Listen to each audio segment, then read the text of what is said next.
My name is Jeff Hickman. I'm the Director of Public Affairs for the State of Hawaii Department of Defense. And today I have with me two special guests who are going to go over the Defense Organizational Climate Survey, or the DEOCS. If you can, introduce yourselves and tell me your title and the office that you work in. Absolutely. I am Hannah Saby. I'm one of the 4 analysts. I'm part of the Integrated Primary Prevention Workforce. Hi, my name is Daniel Leatherman, and I'm called a Tactical Prevention Specialist, and I also work in the Office of the Integrated Primary Prevention Workforce. Excellent. Before we get started, we'd like to share a little bit about background with ourselves so our viewers can learn a little bit more about you. And we share what's called the Guard story. So I know you weren't in the Guard, but you still have a Guard story. But let us know what you did to get to this point here. I am a National Guard spouse.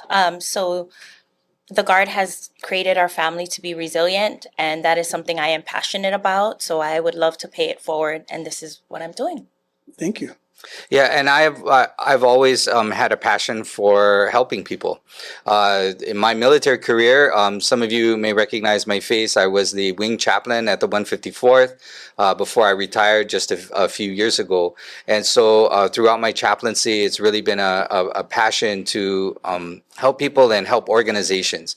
And after I retired, I kind of continued to look for ways in which I can continue to serve this Guard community, and this is now one way I get to do that through our prevention efforts, really. And I hear your prevention efforts. You have a really cool tagline.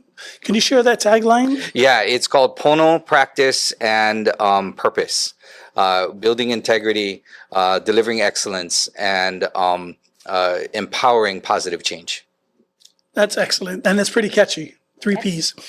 All right. Last year, there was a big push for this survey to get done, and we had an informational campaign. We even did a podcast last year to explain a little bit more about it. But I'm sure there's some new soldiers, airmen, and civilian employees out there who haven't heard of the DEOCS survey. What is the DEOCS survey, and how often is it given? So, back up just a little bit. So, the Office of this integrated primary prevention workforce, one of the things we do is our office is charged with a mission to reduce harm and build resiliency throughout the Guard community, the Air and the Army. And so this organizational climate survey, this DEOCS, really is one of the tools that we have in our toolbox that is critical in allowing us to do that. It is this annual survey where every member of the National Guard, and including our civilian workforce, has a voice in how our organization is shaped.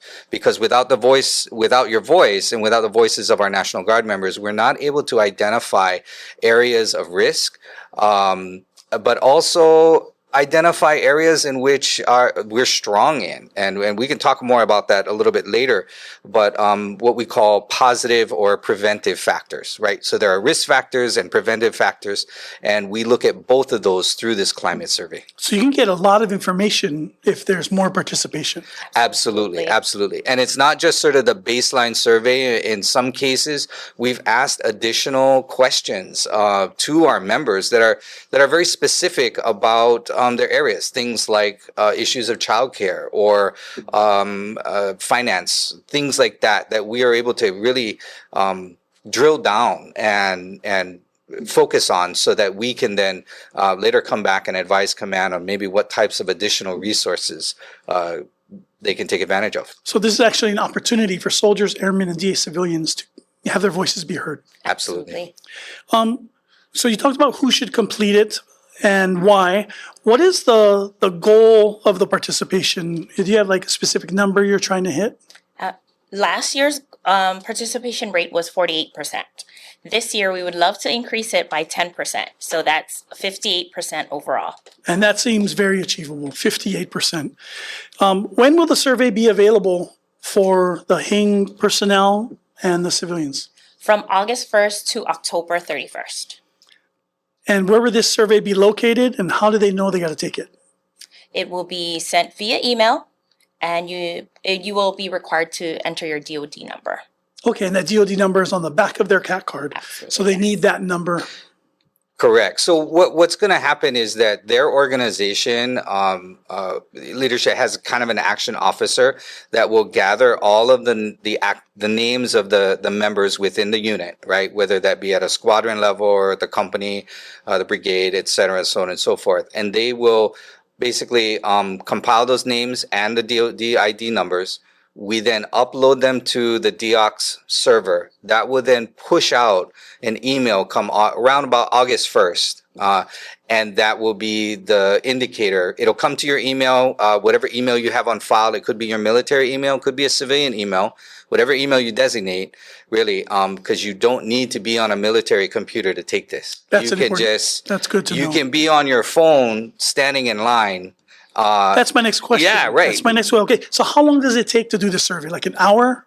About 15 minutes, and you can definitely do it while you're waiting for your PHA. Yeah. Somebody also said that you could do it while you're waiting for that bottle of water you drank before you do your analysis test. In that time you're kind of waiting before you got to go, right? And you had a specific one about eating? Oh yes, while you're standing in line at the DFAC. Yeah, for all the air guys, I remember. We stand in that line out there by the courtyard in front of the DFAC, waiting to get in. You could just take the DFAC right there. Okay, and for the Army guys, it's as long as it takes to go from Kalailoa to the Kapolei Taco Bell. But don't do it while you're driving. Driving. Don't Yes, do- don't- please don't do it while you're It's going to driving. take that long. That's a safety concern. That is a safety concern. So 15 minutes, you're shooting for 58%. It's given annually. Great information so far. So now, what happens with the results of the survey? And does it help the HING or the J9 section? Yes, absolutely. We get the results once the survey is completed. It's compiled. None of the information that originally was given to us by action officers, such as your email or your DoD number, is linked to the answers. All we get are the survey results, a compiled report of all your comments, and that is sent to us via report. Okay, so it's completely confidential. No personal information is attached to the survey results. Correct. Yeah, we're not able to identify any one specific person, right? What we do know is the comments came from this unit, and that's it. But we still, we would hope that every soldier or airman or civilian employee that does participate in the DEOCS survey is, please be honest. Absolutely. We need that kind of honesty. We need to. It helps us to really be able to advise command. Now, we take all of this information that we get from throughout the HING, both Army, Air, and with our civilian workforce, and we analyze it. We look for patterns within the data, and then we produce what's called a comprehensive integrated primary prevention plan. Yeah, it's a mouthful, It's a but mouthful. we call it the CIP, the CIPP, right? The Comprehensive Integrated Primary Prevention Plan. And this is something that is signed by the TAG and briefed to all of command leadership. And it is a report, a comprehensive report of what's happening in the HING. And was some of the information that was learned from last year in the SIP actions taken for this year? Yes. So every year actions are Yes, learned? we've done prevention activities such as implement 4 lenses. We've done sensing sessions. We've also done a lot of commanders back briefs for our DEOCS. Okay, so commanders can learn at their level as well. Yes, in fact, we would encourage our commanders that are watching this too, give us a call. Once your DEOCS results are completed, and give us some time to do the analysis, but we are more than happy to directly brief commanders on their DEOCS results and provide them with some insights on their organization. They may be things that they already know, but in some cases, some of the questions were actually, or the responses were actually quite revealing, in a excuse me, in a positive way, right? And brought to light some areas that of concern that the commander wishes to address and wants to bring in some additional resources. So between the Army Guard and the Air Guard last year, who had better participation? Army. Army did. Yeah. Oh, Okay, so we need the air guys to step up a little bit. Let's get that participation up so then you can have bragging rights for a whole year. Army will be losing it Come on, on August 1st. All right. Army. All right. Well, thank you very much for spending time with us today and sharing a lot of information about the DEOCS survey. August 1st until Halloween, the emails will be sent out. It takes 15 minutes. Commanders can ask for briefs to hear their SIP or their comprehensive reports of their data. I'd like to thank Dan and Hannah for being with us today. Did you have a last message you wanted to share? Yes, please. Your voice matters. Your voice makes a difference and is an integral part of how our Hawaii National Guard is shaped. We need your voice. We need your input. We need your mana'o. And please join us in taking the organizational climate survey when it comes out this August 1st.